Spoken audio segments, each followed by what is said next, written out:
I'm glad you're all having a good time. Welcome. Welcome. I'd like to call the meeting of the Fayette County School Corporation Board of School Trustees to order. Today is Tuesday, August 10th, 2021. We are in the administration building, and let's all stand for the Pledge of Allegiance. I pledge allegiance to the flag of the United States of America and to the republic for which it stands, one nation, under God, indivisible, with liberty and justice for all. Okay, I'm going to immediately turn things over to Mr. Collins. Thank you, Ms. Jacobs and Board. I've asked Mr. Jed to come up and share some words. We have some celebrities in the building today, some Spartans and Spartanettes. And so, Mr. Jed, would you like to share some of their successes and info, please? Yeah, it's very difficult for Scott and I to share introducing these kids because we're both passionate about them. So I think the last time he took over and introduced the bowling team, he's giving me this opportunity, and I'll be brief because Sandy has way more information about the girls than I do. Sandy, bring the girls on in. Sandy Toshlag is the coach. She has coached these girls for 30 years, working on 30 plus. They don't look that old. How about that? Michael Lather is one of her assistants, and Sydney, when Sydney is not on maternity leave, is also one of the assistants, Sydney Toshlag. Right now there are 17 girls on the team. These girls perform at football games, soccer games, volleyball games, basketball games. I don't know what else you Anywhere they want. community events, anywhere they're asked to perform. They're very busy in the fall, very busy in the winter. So if anyone in the community wants the girls to come and dance, they love to do that as a community service. Awesome. They spend countless hours conditioning and practicing. Tell us a little bit about those crunches, girls. They're a self-sufficient group. They raise all the funds for their team. They have about as many outfits as they have routines. And it is very expensive to be a Spartanette, but these girls attack those fundraising activities, and their parents are very helpful. They have one of the best booster clubs in the school corporation who keep them in uniforms. So I'm going to turn the podium over to Sandy. We're very proud of the Spartanettes and proud of the current girls, and you have a great season and a great year. Thank you. Okay, well, let's start with how Spartanet started. In 90 and 91, Kathy Harvey and Becky Hartgrove wanted to start the Spartanettes back up again. So they went to Mike Circler. Circler said, okay. I was pregnant with Sydney at the time. They asked for my help with the tryout routine, so I did, and then I choreographed a couple of routines for them. The next season, they weren't wanting to take on the coaching position. They were only getting paid $500. They felt like that wasn't enough. And so Circler called me. Here I am. Okay? Spartanettes had not been in existence in, I don't know, 18, 20 years. Don't quote me on that, but it's been a long time because when I was in school at Spartanettes, and then as it evolved, it went into Guard. And then we've kind of evolved again, and Spartanettes came back. I had to build the program from the basement up. There was nothing to feed into it or anything other than my studio. That first year was tricky. I was not allowed to have a booster club, so I had to handle everything myself. And Dallas Holmes helped me, and I made sure she was there. I kept explicit books, the whole bit, because I don't like handling that. Not for that. But right away we had to fundraise for uniforms because their uniforms looked like fourth graders when I was in school. So that was our number one thing. Pizza was the thing that we sold. I made so many pizzas in the middle school cafeteria. But we did it. We raised the money. We got uniforms. At that point, we just did halftime of the boys' basketball games. During that season, I went up to Mr. Circler and I said, can we do girls' basketball? And he goes, you want to? He goes, nobody comes. I said, I know. I said, we have parents here. I said, sorry, but I feel like I'm in an elementary thing. I said, this is high school. I said, don't the girls deserve just what the boys do? Absolutely. And he goes, yeah, I'll put you down for 2 or 3. First year, he'd only put us down for 2 or 3. We were there, we were supporting them. The next year I went to him, I said, I want to do every home game for girls and boys. We were not part of the boys' pregame at that point, because we were new. I get it. So, the next year, we did all that. But, before I go on with that, at the end of the first year, I was trying to do things to bring the crowds in, something different in routines and everything. So I had this bright idea, and I asked the girls, I said, can you get a dance partner? We'll do a couples thing. So we did like a minute and a half to Elvis's All Shook Up. You know the story from there. Yeah. We did it during the regular season, and people's calling the studio, and they're stopping me at the games, and they're like going, we want to see that guy-girl thing again. I went, huh? You know, because we did simple things. A little dip here, you know, nothing big. And I go, yeah, we can do it at the last game. And they go, awesome. So that's how Guy-Girls started. It was just an idea, something different to do. We've done all kinds of things that are different. We had Casper. We had Mrs. Doubtfire. They were all amazing. We even ended up, Lenny Irvin ended up as Mrs. Doubtfire. We lifted him up at the end in a big circle, and he made the inside cover of the yearbook that year. I said, we did good. Okay, so I just built the program, like I say, from the basement up, kept trying to get him to be better technically, give the crowd, you know, enthusiasm and everything. After a couple years, I went to Mike and said, can I have a booster club now, please? And he said, yes. I said, thank you. So anyway, we got our booster club. Our booster club meets constantly, okay? We are a very close-knit. We are what I term ohana. In Hawaiian, that means family. That is always, from the very beginning, has been what I promote. We all have to work together. Parents have to know everything. Girls have to know everything. We all have to work together, but to make anything successful.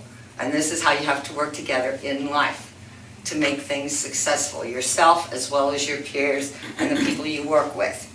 So at the end of the first year, we were, the next year we were doing girls' games too. And pretty soon, more people started coming. And then pretty soon, band's coming, cheerleaders coming, you know. And Pam Noble is the assistant athletic director at this time. We keep going to Mike, going, pregame? Pregame? Going pregame. He kept saying, no, not yet, not yet. So, but we got our pregame. And so, because girls deserve the same thing as boys. So we got our pregame. I choreographed it, as I do now, for both boys and girls pregames, and have for years. And I think we've got a pretty good program going there. We added football the next year to the boys and girls games. We performed center field with baseball bats as props for the World Series. We performed at Fever games, Pacer games. We do Ball State men's basketball games. Besides any community events, nursing homes, we're out there to help everybody. Then Trish Smith came to me one day and she goes, Sandy, would you do volleyball? Yeah, we'll do volleyball. We'll do as many as we can. Can't promise everyone, but we'll be there. She goes, great. So we started doing volleyball. Then boys soccer came. And I said, sure. We'll see how many we get. We can't go to all of them. I mean, we got practice. We got to get ready for non-stop once November hits. You know how that is. And so we do as many of those as we can. Then this year, how about girls soccer? Sure, we'll do it. We'll try and get in a game or two, you know. So we're here to support all of the programs. I share athletes with other programs. I am fully on board with sharing athletes so that these kids have all these experiences. None of my girls are ever punished for missing a practice or anything because they had a soccer game or a volleyball game or anything like that. Nope, you're fine, let's go. We'll get together, we'll pick everything up. We all work together here. Now that we've added all that, we are a 2-season sport. They get 2 points per season. They're a varsity sport. We are self-sufficient. Recital is a big fundraiser because when I went out on my own without any partners or anything, I give all proceeds to the Spartanettes for my recital. All profits go straight to them. I get zero. Okay? That's a big one. We sell suds. We have our kids' camps, our Christmas camp, our summer camp. We just got done with dunk tank at the fair. And they just love that, don't you?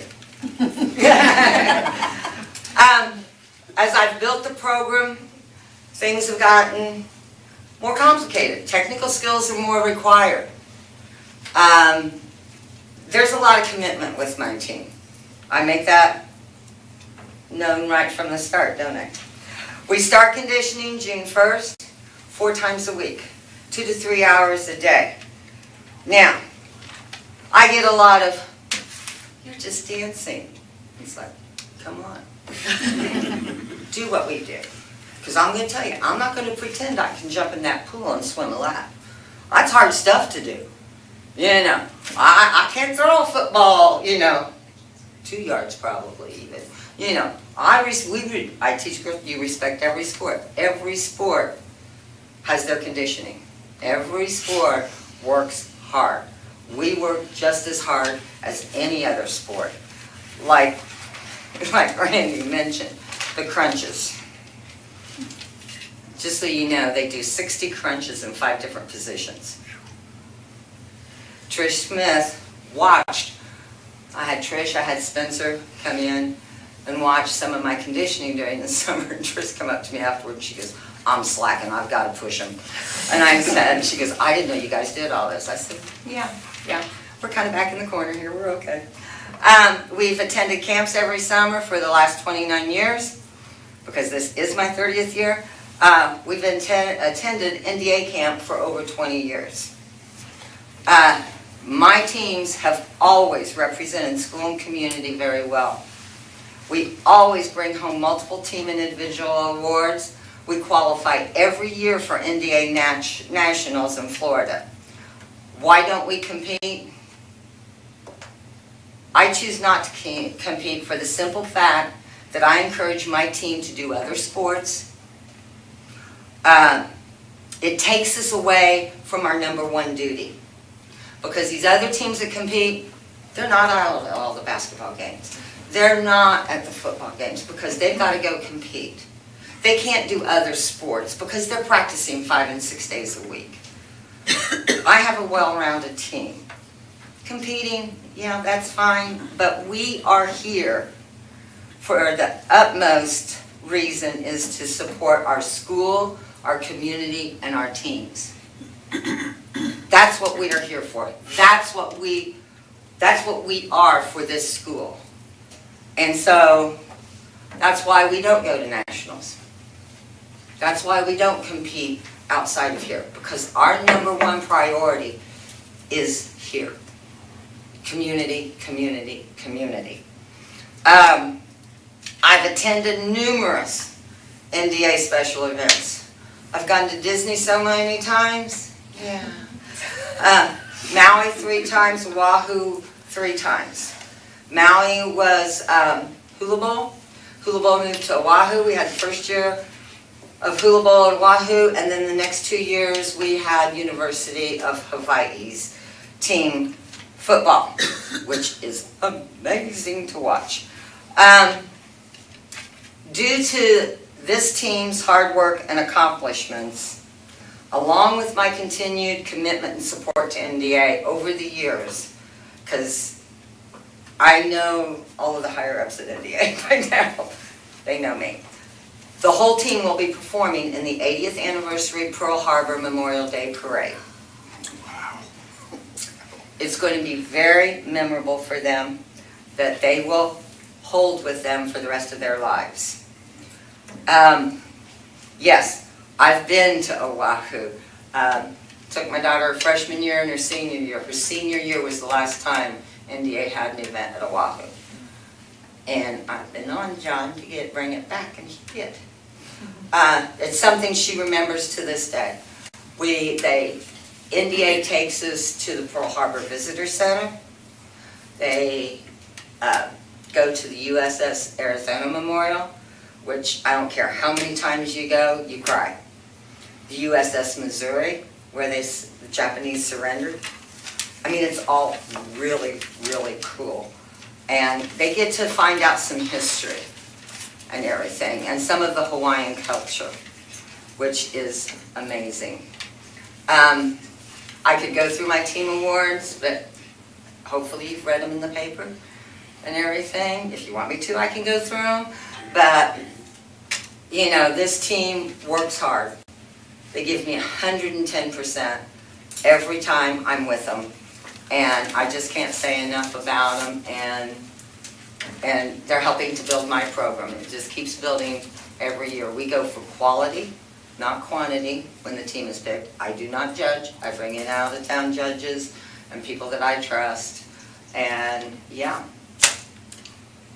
And I get a good team. So, thank you. Thank you. Thank you. Do you have any questions? Can girls introduce themselves? Yes.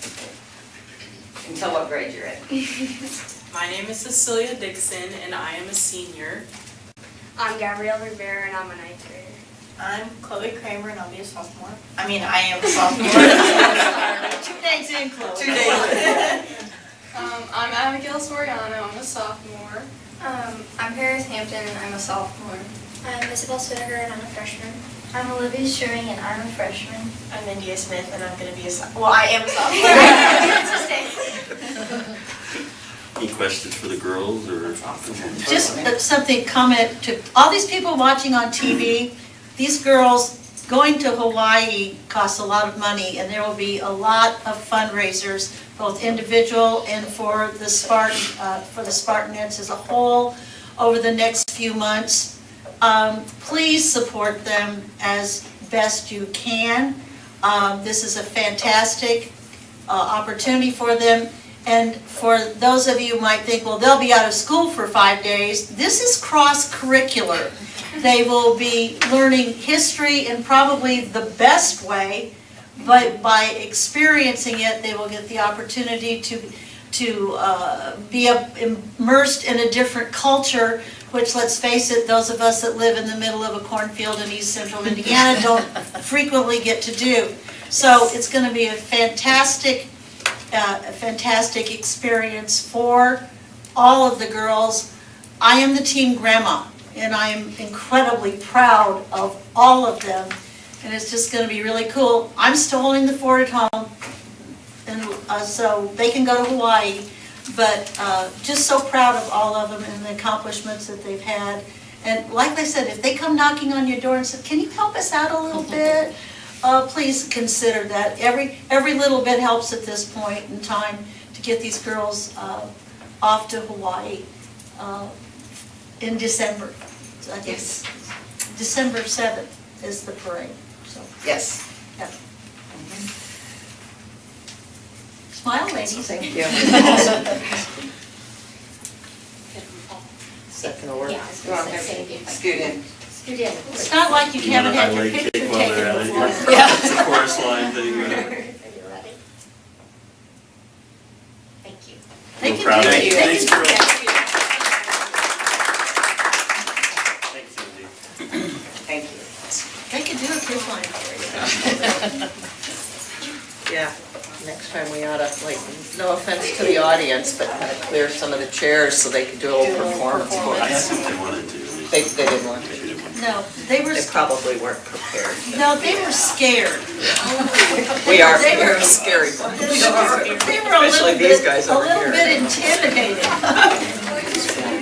All right, we will move on now to, I will ask for a motion to approve the agenda as submitted and amended.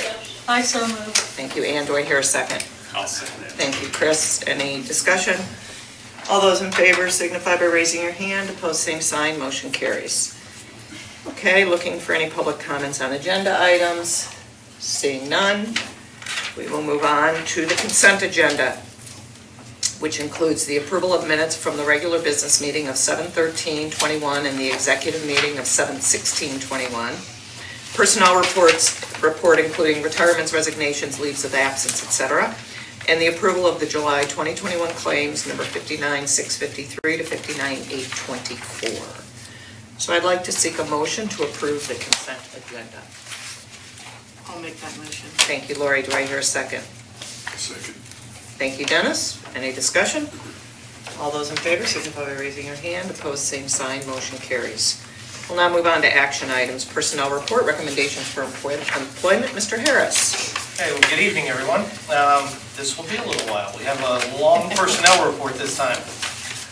We're recommending, and we'll go through them as quick as I can here, but recommending for employment under certified staff, Sally Lamping as kindergarten teacher at Frazee, Miranda Randall, elementary teacher at Everton, Graham Selm, science teacher at the middle school, Julie Selm, elementary teacher at Frazee, Amanda Sleet, teaching 4 hours at the high school in psychology and English, and Kelly Westerfeld as special education teacher at Eastview. Moving on to classified staff, we're recommending Conrad Alston, permanent substitute, Barisha Bloom, student success coach at Eastview, Charlotte Kane, permanent substitute at the high school, Melody Canada, special education assistant at the high school, Diana Carr, nutrition bus assistant at Little Spartan Preschool, Rena Kaufman, Title I education assistant at Fayette Central, Whitney Corum, a special ed assistant at Fayette Central, Shyler Dresselhaus, Title I assistant at Frazee, Jessica Duvall, Title I assistant at Fayette Central, Samantha Fields, special ed assistant at the high school, Bill Flanagan, permanent substitute at Eastview, Deborah Francis, permanent substitute at Everton, Teresa Fry, Title I education assistant at Grandview, Katrina Harris, athletic secretary at the high school, Beverly Higbee, student success coach at Frazee, Catherine Hughes, attendant secretary at CHS, Lisa King, full-time custodian, split between Eastview, Spartan Learning Center, and the administration building, Amber Keegan, Title I assistant at Grandview, Brianna Lewis, Title I assistant at Fayette Central, Sarah Lynn, special ed assistant at Fayette Central, Caitlin Orr, special ed assistant at the high school, Donna Parrott, after-school caregiver at Everton, Robin Richardson, special ed assistant at Everton, Desiree Runyon, Head Start nutrition bus assistant at Little Spartan Preschool, Ashley Steffi, neuroeducator at 74 days during the course of the year, Jamie Venable, cosmetology assistant at the Career Center, Dana White, permanent substitute at Fayette Central. Moving on to extracurricular staff, recommending Conrad Alston, assistant football coach at the middle school, Colton Gonzalez, varsity wrestling coach at the high school, Chad French, 8th grade white boys basketball coach at the middle school, Jason Shipley, assistant football coach at the middle school, Joe Woodward, assistant football coach at the middle school. Also recommending for approval of administrator contract expirations and addendums from 260 days to 261 days, and recommending for a lead mechanic, Greg Kefauver, hourly rate to increase by $1 per hour with the increase of his duties. And I believe that is everything. Can you remind us, Randy, about the increase in contracted days? On the increase in contracted days, this was my mistake. I had changed some of them to 260, and all of the full-time, meaning all year, should be 261 days. Okay. Thank you. Alrighty, I'd like to seek a motion to approve the personnel report. I so moved. Thank you, Ann. Do I hear a second? I'll make that second. Thank you, Chris. Any discussion? I'm so glad to see the permanent subs. That has been a huge issue forever. And to have somebody in a building nearly every day is just a fantastic thing. I don't know how you got them all, but thank you very much. Well, I think we're still working on one or two, but, and also we can again thank ESSER funds for the current time we're using ESSER funds to do this and see how it goes over the next 2 or 3 years, and hopefully it's something we can maintain after that. Yeah, because it was so needed. You can't keep pulling people. Right. Yeah, yeah. I had a quick question, Mr. Harris, on the student success coach at Eastview, is this a new position? It's not totally a new position. We've had a little bit, but we have expanded it to more schools, and I don't know if Kim would want to expand on it more, but. It's the reset rooms that we had. We started with Grandview, and actually when Maplewood was still a K-6 building, we started there. And then when we repurposed Maplewood, that student success coach went to Frazee. And then because we have ESSER funds and we have more support for the social emotional competencies, we've decided to add that resource to all of our elementary schools and hopefully into our middle school and high school in the following years. Okay, that's good. So They're it's new a- for that, it's new for that building, that but building. not new for the district. And previously, I believe they were called the family They've had school it, yeah. liaison. They went through different names, I see. but they're to Okay. really provide a link between the schools and the families and the students, so. Okay, great, okay, good. All right, thank you. It's also very good to see some local names here, because if you're tied to the community, the likelihood of your staying is a lot more. And we have a lot of community families here that were hired this year, so hopefully they'll be happy and stay with us. Okay, any further discussion? All those in favor signify by raising your hand. Opposed, same sign. Motion carries. All right, we'll go on to permission to advertise for the 2022 budget plans and hearings, Mr. Harris. Okay, I'm going to read a few of these memos that I've sent out, but I'm requesting permission from the board to approve advertising the hearing information related to the capital projects fund and capital projects plan. We no longer have a capital projects fund, and the bus replacement plan. These plans are no longer required to be published in the local newspaper, but they will be available on a public link via the Fayette County School Corporation website. Then also on September the 14th, at our regular school board meeting next month, there will be a public hearing to conduct on the 2022 Education Fund and Operations Fund budgets, the capital projects plan, and the bus replacement plan. And then at our board meeting on October the 12th, I'll be asking for the budgets and related plans to be presented for approval for next school year. Okay. Seeing that, I'd like to seek a motion to approve the permission to advertise for the 2022 budget plans and hearing. Madam President, I'll make that motion. Thank you, Chris. Do I hear a second? I'll second. Thank you, Mark. Any discussion?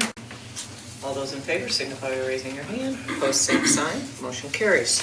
Now on to permission to advertise for the CHS outdoor lighting. Okay, next, I'm requesting permission to advertise the date and time to accept requests for proposals to replace outdoor lighting at Connersville High School. We're going to request for proposals for the high school football field, baseball diamond, and soccer field. And just for the board's information, we're looking at the possibility of the high school football field. If you remember, one of the light poles was blown over in a storm last summer. And we are concerned a little bit about the other 3 poles, so that is, I would put as a high priority to replace that. We are hopeful that we will be able to use some of the money that we received from the refinancing and the refunding of the middle school bond issue. And then we're looking at the baseball and softball field to be covered out of normal school funds. Baseball and soccer. Or baseball and soccer. And will it depend on what bids come back as to whether, or is this, whether you can do all of them? I mean, is the main priority the high school? We think we can, but yes, right now, all we're doing is requesting the ability to go out and get formal proposals on this, and then it would be brought back to the board based on, the cost of that to get the board's approval, then whether we proceed or not. So all you're doing is giving me permission this time to solicit the bids, and then based on those, then we'd be back to the board to ask for approval to move forward. And with the base, we're doing this in a package, hoping that we'll get some more competitive pricing, but if you look at the baseball lights, the woodpecker holes, and, I mean, they are in poor condition, and I'm surprised we haven't lost one in the storm. So soccer field, we have not had lights, but we're hoping we can find a way to fund those through our regular funds, maybe on an installment plan with those two, but we are wanting to use the savings we saved over $460,000 on refinancing or refunding our middle school bonds. So that is what we plan to use to pay for the football lights, because that's a priority. So Yeah. just to clarify that. Yeah, the one end zone is pretty dark. Yeah. Yeah. So those are old light poles, and Yeah. All right, I'd like to seek a motion to approve the permission to advertise for the CHS outdoor lighting. I'll make that motion. Thanks, Mark. Do I hear a second? I'll second. Thank you, Ann. Any discussion? All those in favor signify by raising your hand. Opposed, same sign. Motion carries. On to the additional custodial position. Okay, with this one, with the opening of the Spartan Learning Center, and I'm gonna give a little editorial comment. It's only been open 2 days now with our alternative program, but I just want to thank Trish Fields, Brian Todd, Randy Judd, Kim Casaro, and others, but mainly those. I think we're off to a really good start. Long way to go, but I'm very encouraged by it. But anyway, based on opening that building, there's a need for additional custodial support. We have a half-time custodial position at Eastview. I'm requesting the Eastview position be increased by an additional 4 hours, and then all of the benefits of a full-time custodian would move along with that. Lisa King has done a great job at Eastview, and look to using her to fill that additional 4 hours split between the Spartan Learning Center and also here at the admin office. Okay, I would like to seek a motion to hire the additional custodial position, or add the additional custodial position. Give that motion. Thank you, Jeremy. Do I hear a second? Thank you, Dennis. Any discussion? A little bit. I support this position. Are we adequately covered at all of our other buildings, especially with COVID and all the cleaning we have to do? Do we have, I think everybody's fully staffed right now. Right at this moment, we are fully staffed at all of the buildings. Yes. Don't breathe.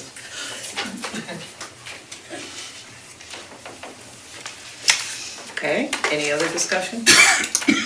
All those in favor signify by raising your hand. Opposed, same sign. Motion carries. Okay, affirmation of the 2022 Support Staff Employee of the Year. Mr. Harris. This is one that we recognized at our opening day session, that it's my privilege to notify the school board officially that Brenda Dillon, Executive Secretary at Whitewater Career Center, has been named as a Fayette County Support Staff Employee of the Year. There were multiple administrators, teachers, and staff members that submitted nomination forms on behalf of Brenda. All of the comments were highly complimentary of the job she does at WCC and the positive impact she makes on everyone that enters the building. In addition to Brenda, there were also many other district nominees that it was neat for us to read through all of those.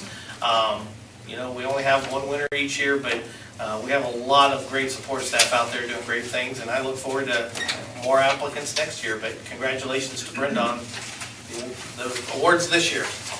Thank you for sharing that. It's good to know that we have such complimentary staff for their colleagues that they want to submit their names. So I'd like to seek a motion to affirm Brenda as our 2022 Support Staff Employee of the Year. I'll make that motion. Thanks, Lori. Do I hear a second? Thank you, Jeremy. Any discussion? All those in favor signify by raising your hand. Opposed, same sign. Motion carries. Okay, on to school board policy 1.17.1, electronic participation of board members. Thank you, Ms. President. This is our second reading as required by Indiana Code for new policy or policy change. So this, as a reminder, is a result of the pandemic and the shutdowns last year. And we have been given the opportunity as public schools and other governmental elected agencies where board members may participate by electronic means. We do need to adopt a policy that we follow. So as a review of this, some highlights: no more than 2 board members may participate by electronic means at the same meeting. And then there was one change I made that I notified you in my Friday communication in the board member notice of participation section. And based on some discussion, I believe Dennis brought that as a concern. If there's an emergency situation and you can't provide 2 days' notice of that, I did include language where for an emergency situation, you do not have to provide that. And we will do our best to get you connected if there's an emergency situation.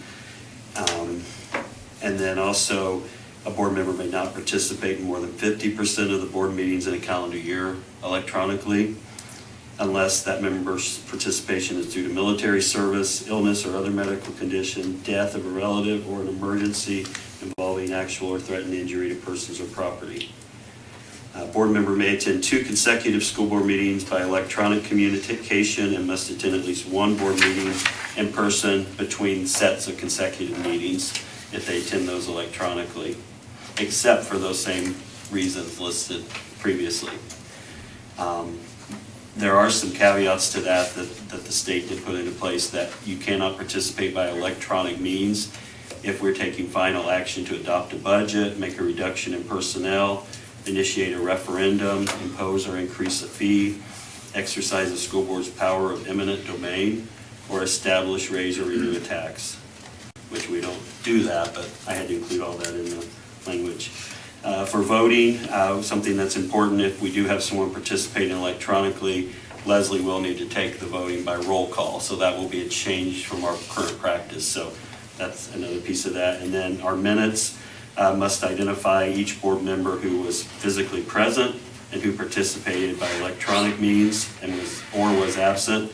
And then members of the public must be able to observe or attend that meeting as well. And we do that with live streaming through TV3, which is a really good service for our community. So the only change from last month's first reading is just for emergency notification and waiving that 2-day requirement. And that was based on feedback from that meeting. So I'm presenting this to you with a second reading, so it's open to discussion or motion and approval to put this into place. And it will become effective immediately after the board approval.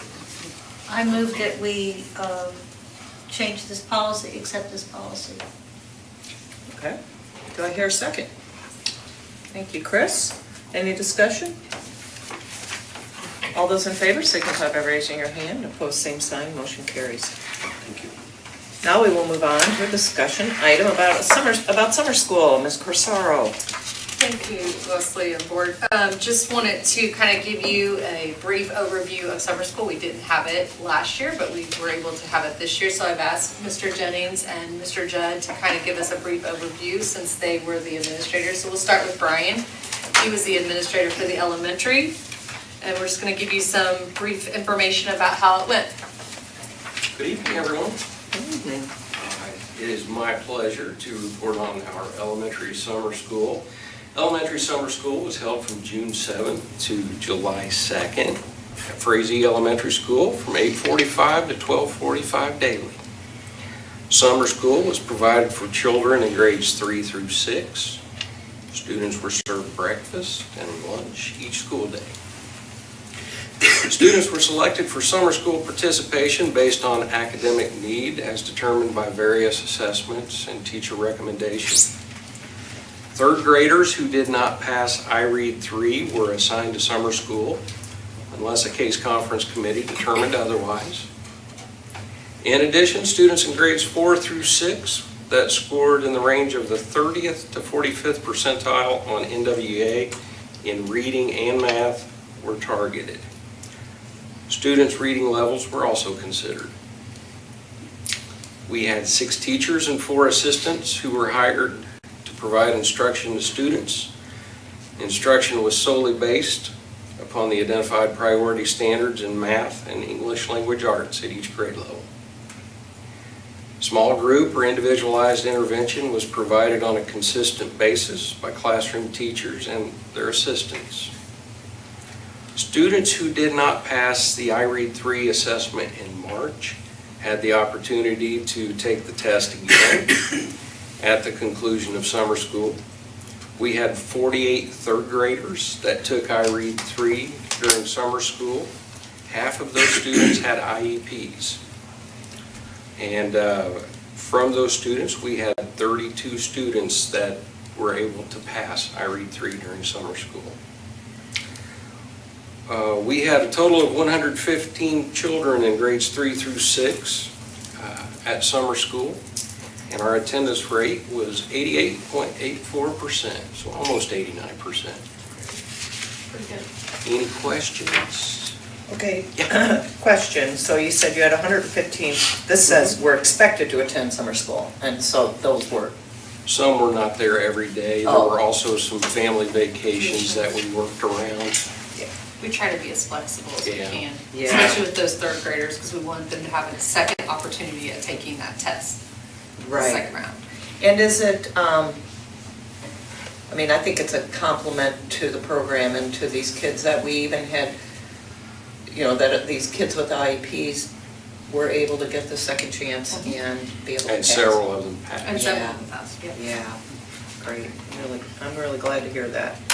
Brian, were they given NWEA again at the end? No, we did not use NWEA during, Okay, we you- were really focused on instruction because Okay. of the year we Well, had. it takes time to do that. Right. That's what you used initially to help determine what kids needed to be there. Yes. Okay. So we should get, when we do the fall NWEA for those kids this year, then we can kind of see Right.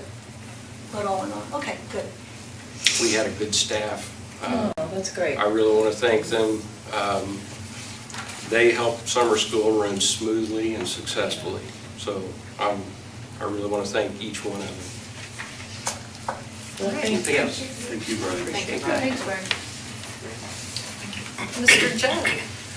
Thank you. I don't know if you guys are aware, but last year was a really tough year for teachers and for students, and to expect a teacher who went through hybrid learning, and some of them actually also did the online school, to be available for summer school. I would like to thank the ones that actually volunteered to do that. We had some that were teaching online and doing hybrid that actually taught summer school, and it was also very difficult to get the kids to say, yeah, I think I'll go to summer school after a long Sign year. me up. So I think we had a very successful year.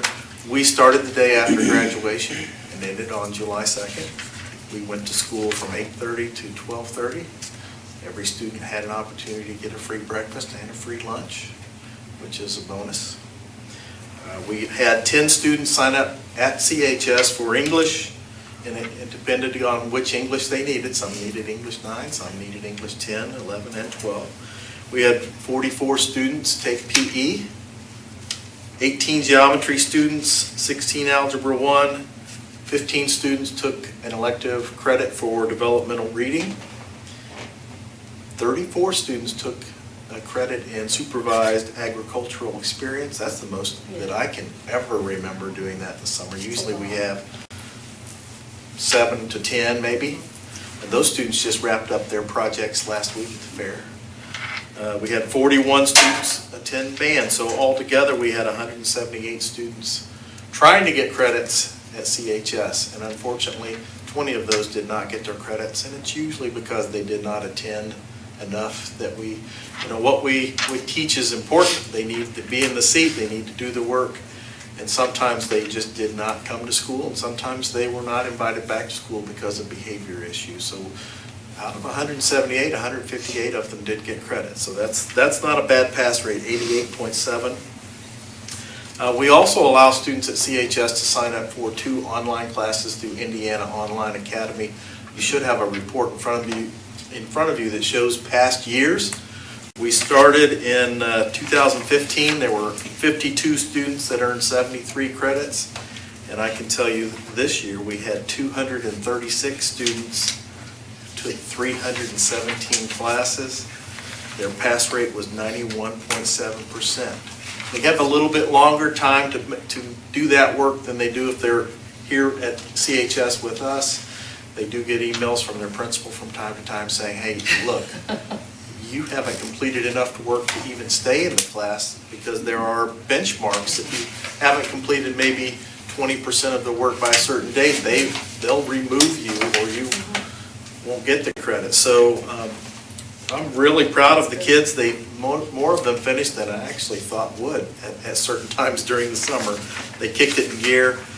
So overall, we had 449 credits earned this summer. And for the year we had, where it was very difficult sometimes for kids to get their work completed, to be motivated to pass, we had a lot of students that recovered credits and also earned more credits towards graduating on time.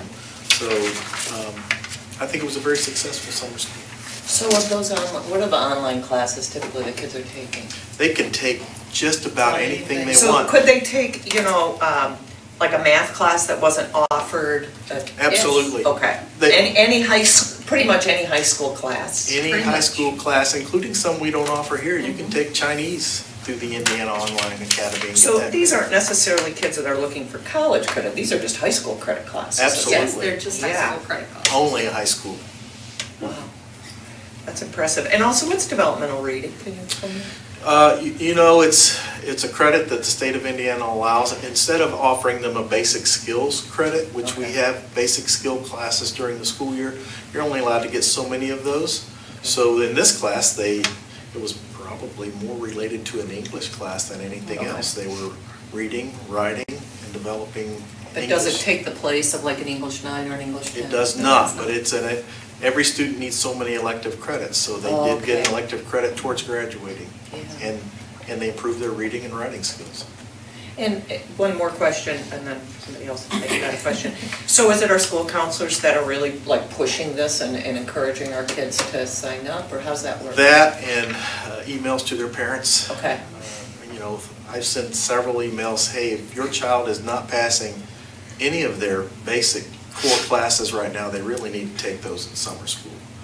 And that's a hard decision for parents to force their kids to give up their summer vacation sometimes. So, there's a lot of nudging and pushing, and sometimes we just say, if you're going to graduate on time, you have to take summer. Yeah. I didn't hear clearly, but did you say there was only high school credits they were getting? Or Only. So they could not earn Yeah. college credits necessarily? Not in the summer, no. Not in the Now, we do have some kids that will be taking dual credit speech through Indiana Online this coming year because we lost our dual credit teacher. Indiana Online has the same MOU that we have with Ivy Tech. They offer the high school credit and the college credit, so our kids will have that benefit even though we don't offer it here this year.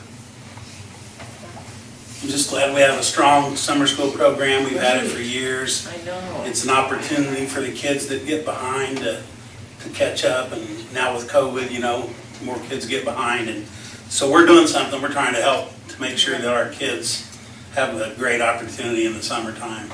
It's also, to piggyback what Mark is saying, it's one-on-one, face-to-face. Mark taught summer school a long time, I taught summer school a long time, and a lot of these kids just need somebody right there encouraging them on a day. They're smiling faces every day. Some kids don't learn well online, and they need that personal touch to get through. So it sounds like summer school went extremely well. I will compliment my staff. They're doing everything they can to help these kids earn credit, not only in summer school, but on a daily basis. I had a teacher email me today and say, I had 3 students last year that failed my class with 57%. I saw all 3 of them today. Are you okay if I work with those students and allow them to do some work, show me that they can do it, and I go in and change their grade so that they can take the next level of science, for example? And I said, absolutely. I'm totally in favor of that. Some kids were so behind that wouldn't be a possibility, but those that are close, I even had teachers working with kids in the summer to allow kids to make up things and retest and do things so that they could get their credits. And so my hat's off to those teachers willing to do that extra. Yeah. Wow. Thank you. Thank you, Randy. Thank you, Kim. Thank you. All of that. Okay. Without the printing there, I can't. Now's enough. I know, well, this is the time for public comments, but there's usually a whole line I say about if it's comments related to personnel and yada, yada, yada. I don't know what the whole line is. Do we have any public comment? Okay. All right. Seeing none, we will move on to superintendent discussion groups reports. I just have one reminder, if you're interested in the ISBA conference, so far a couple of you have notified us, let us know by Thursday next week, so we can get the early registration for that. So just a reminder, Cindy will send out a reminder next week as well.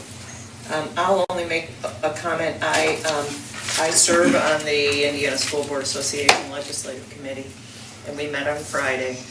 And the purpose of that committee is twofold. One, there are foundational statements that reflect kind of the values and the beliefs of the body of ISBA. And then there are legislative priorities, and those change every year. So the foundational statements generally stay the same. Sometimes they get tweaked. They're not particular to any year. They just say things like, you know, we support teachers being paid a competitive salary, you know, something that's not based on just 1 year at a time. And then the legislative priorities are based on what the issues are for that year. And if the previous year the legislature has done, you know, passed some legislation, we take those out of the priorities. I'm not going to go on about it anymore, except to say one thing that I had failed to read about, and I don't know if it was in Indianapolis newspapers or what, but it's a very, very strong likelihood that when the legislature meets this year, that they are going to change school board elections to partisan instead of nonpartisan. There are only 3 states in the United States that currently have school board positions that are partisan. All the rest of us states are nonpartisan, and I think that, you know, I'm very concerned about that. So as we get closer, if you want to have conversations with legislators and let them know your feelings, my feeling is that people that tend to run for school board or come to be interviewed for an appointment like Jeremy did, generally want to do it because they feel strongly about education. You know, I remember Jeremy's, one of his statements was he feels like he wants to give back, and that this is a you know, a wonderful place to give back. And so my concern is if it becomes partisan, then you have party chairs who want to fill a position, and they're just reaching out to people they know to fill that position, and they might be wonderful people, but they may have no interest in education. So when that gets a little closer, maybe you'll hear some buzzwords about it, I don't know. I think it detracts, from the position to make it partisan. I like to think that what we do is not political. And from the work of this body, from the times I've been on the board, Lori's been on longer, I think we come together as a group, and I've never felt that there's any political stance behind anybody's positions, so it really concerns me. So I just wanted to bring that to your attention because it was new news to me. I had not heard that. Everybody in the room seemed to have heard it. So.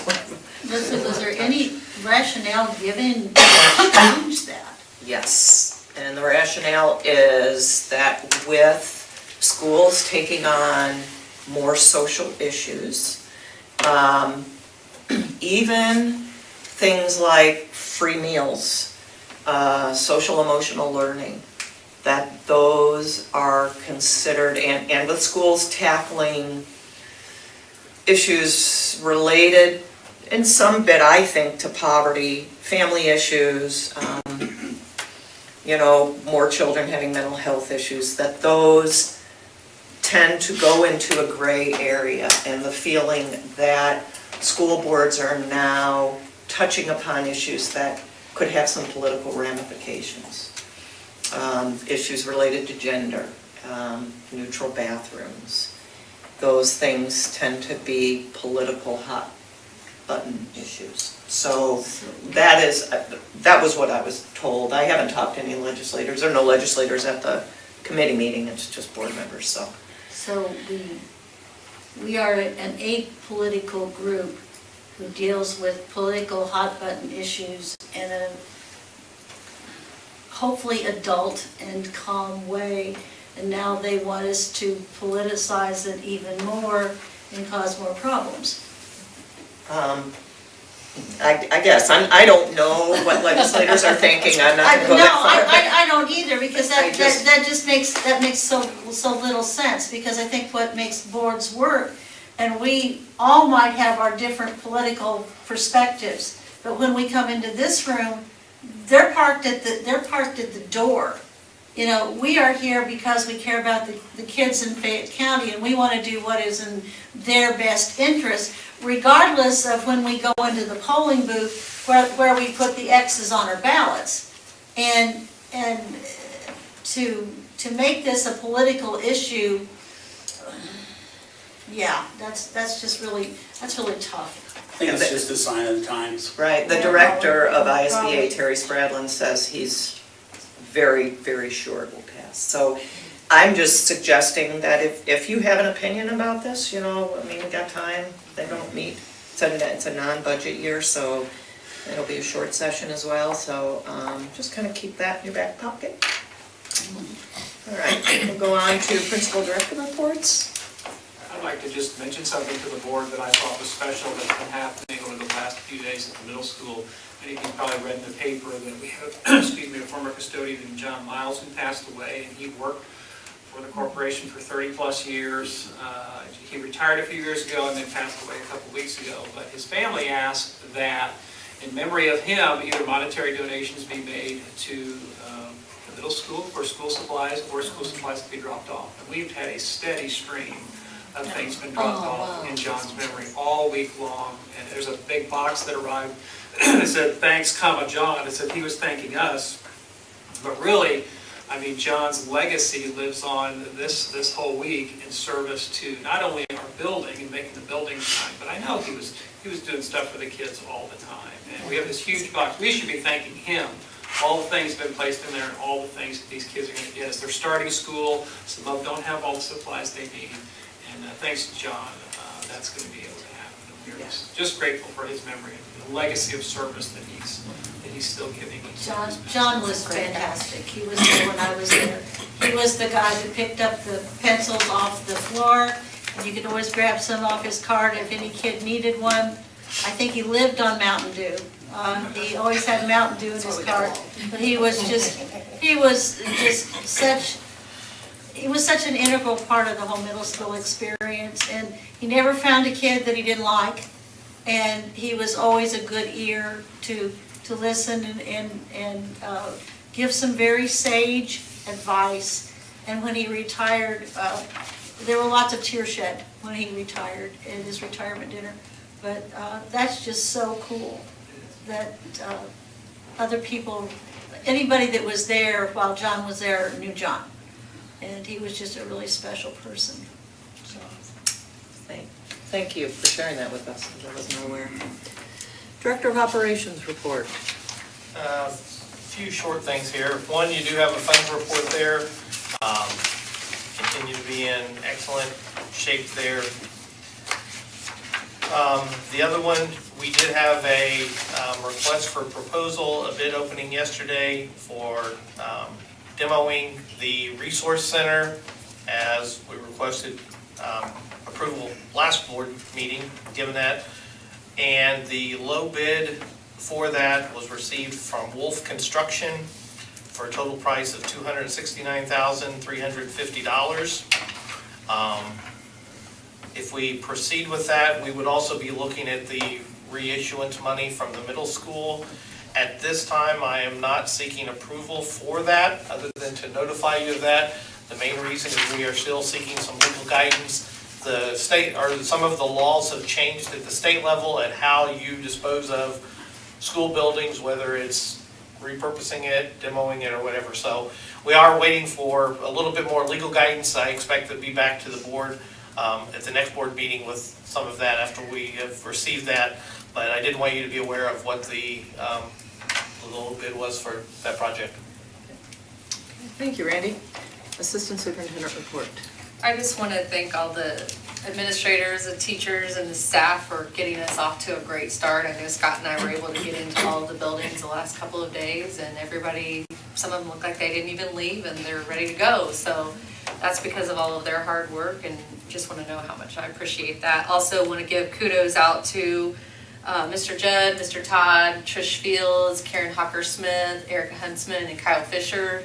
We got our Spartan Learning Center off the ground. We have had some bumps, but we're working them out, and I really am just overwhelmed with the dedication that these people have for these kids, and I think it's going to be a really great opportunity for them, and I look forward to see their successes as we go throughout the year. So kudos to them. Thanks, Kim. I was curious about that. Superintendent's report. And I want to piggyback on that. I was over there yesterday, I didn't make it today, but it's a team effort. And so we had a short cabinet meeting, Randy and Kim and I, but Kim was sharing, they're going back to elementary school teachers, bringing them in who had these deep connections with some of these kiddos now in high school.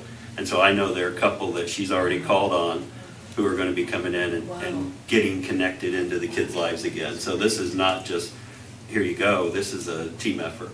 I mean, so. How did that come about? I mean, did you talk to the kids to say who would? Knowing the kids. I have an advantage because I know a lot of them from being an administrator, and and then following them through middle school and high school. So usually every kid has that one special person that knows something about them, knows their story, and can, they want to please them. And so Trish and Karen and I sat down today and we started brainstorming of like, okay, who do they work hard for? Because those are the people that we need here.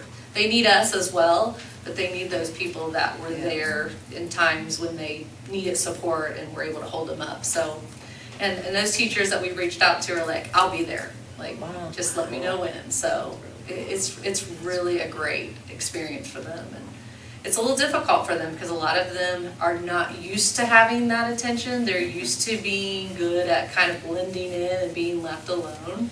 And so this is a little new for them, but I think they are going to realize how much and how many people truly care about them. That's wonderful. Yeah. All right. It's a really great team effort. And I just want to thank our staff. Start with our bus drivers. I don't know if you've heard, but there's a bus driver shortage nationally. I read where I think Carmel is short 50 bus drivers. They're making kids walk to school. We have had some bus drivers, through health problems, retirement, and, we are down, I believe, 3 bus routes this year. And through Daryl and Lou and their rescheduling, we pulled this off. But I'm putting this call out to the public. If anyone's interested in driving a bus, talk to Marvin Geesting, retired teacher, but he really enjoys driving, and it's a great opportunity to connect to kids and support them. So reach out to us or Daryl at the Transportation Department. We'll get you connected and get you set up for classes and training for that. But they're the first face to greet our kids, and the last at the end of the day. But we had a great first 2 days. And then to our administrators and our teachers and staff, I think this is going to be a great year. And regardless of COVID and all the crazy stuff that may happen, we're going to keep our focus on keeping kids in school and doing our very best to follow our plan. And our numbers are good in the county. Still, according to Dr. White, I talked to him today, and we're moving forward with our plan as it is. No changes to be made at this point. And trying to keep out of all the politics of all this. There's a lot of it, but our focus is on, doing our best to keep them safe, keep them in school. So I appreciate it. It's a lot of work to do that, a lot of extra things happening, and wouldn't be possible without our staff, our custodians, our teachers. So it's a great start. Thank you. For the good of the cause. All right. Well, here we go. President, I will make that motion. Thank you, Chris. Thank you, Dennis. I suppose you should say the words just so we can be legal. I know, they both just kind of go like this, and it's like we're supposed to be done. All those in favor signify by raising your hand. Opposed, same sign. Meeting adjourned. Wave that, Madam President.